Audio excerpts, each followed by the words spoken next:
Morning class. Today's topic is about opinions, and first we're going to I'm going to explain to you what an opinion is. An opinion is your view on a subject.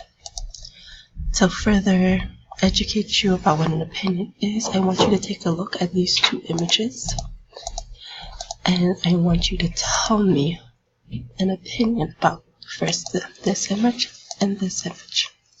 In this image, you can see that the image is more of being angry and not really involved.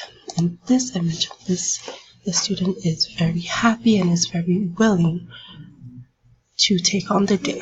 So that is a difference between these two. That's what an opinion is. It's deciphering between these images. So it is your view on a subject. It is your view on these images in particularly.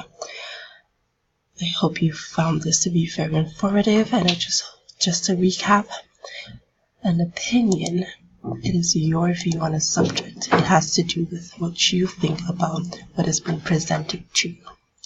Thank you.